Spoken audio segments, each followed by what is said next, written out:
معزز ناظرین، آپ سے گزارش ہے کہ احادیث سے استفادہ کرنے کے لیے ہمارے چینل لائف اینڈ حدیث کو سبسکرائب کر لیں اور بیل کا بٹن پریس کر کے آل پہ کلک کر دیں تاکہ نئی آنے والی ویڈیو آپ تک سب سے پہلے پہنچ سکے۔ اعوذ باللہ من الشیطان الرجیم، بسم اللہ الرحمن الرحیم۔ ہم سے عبید اللہ بن موسیٰ نے بیان کیا، کہا ہم سے ہشام بن عروہ نے اپنے والد کے حوالے سے بیان کیا، وہ عمر بن ابی سلمہ سے کہ نبی کریم صلی اللہ علیہ وسلم نے ایک کپڑے میں نماز پڑھی اور آپ نے کپڑے کے دونوں کناروں کو مخالف طرف کے کاندھے پر ڈال لیا۔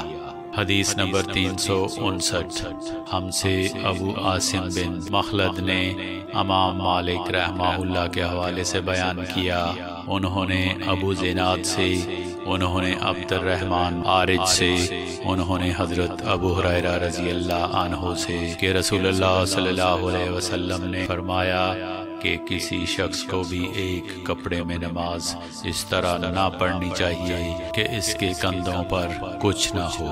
حدیث نمبر 361۔ ہم سے یحییٰ بن صالح نے بیان کیا، کہا ہم سے فلیح بن سلیمان نے وہ سعید بن حارث سے، کہا ہم نے جابر بن عبداللہ سے ایک کپڑے میں نماز پڑھنے کے بارے میں پوچھا تو آپ نے فرمایا کہ میں نبی کریم صلی اللہ علیہ وسلم کے ساتھ ایک سفر غزوہ بوات میں گیا۔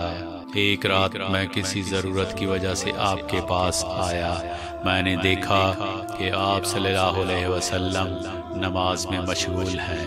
اس وقت میرے بدن پر صرف ایک ہی کپڑا تھا، اس لیے میں نے اسے لپیٹ لیا اور آپ کے بازو میں ہو کر میں بھی نماز میں شریک ہو گیا۔ جب آپ نماز سے فارغ ہوئے تو دریافت فرمایا، جابر اس رات کے وقت کیسے آئے؟ میں نے آپ صلی اللہ علیہ وسلم سے اپنی ضرورت کے متعلق کہا۔ میں جب فارغ ہو گیا تو آپ صلی اللہ علیہ وسلم نے پوچھا کہ یہ تم نے کیا لپیٹ رکھا تھا جسے میں نے دیکھا؟ میں نے عرض کی کہ ایک ہی کپڑا تھا، اس طرح نہ لپیٹتا تو کیا کرتا؟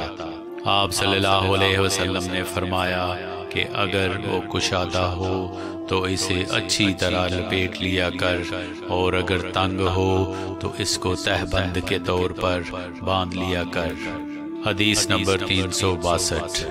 ہم سے مسدد نے بیان کیا، کہا ہم سے یحییٰ بن سعید قطان نے، انہوں نے سفیان ثوری سے، انہوں نے کہا مجھ سے ابو حازم سلمہ بن دینار نے بیان کیا، سہل بن سعد سعدی سے، انہوں نے کہا کہ کئی آدمی نبی کریم صلی اللہ علیہ وسلم کے ساتھ بچوں کی طرح اپنی گردنوں میں ازاریں باندھے ہوئے نماز پڑھتے تھے، اور عورتوں کو آپ کے زمانے میں حکم تھا کہ اپنے سروں کو سجدے سے اس وقت تک نہ اٹھائیں جب تک مرد سیدھے ہو کر بیٹھ نہ جائیں۔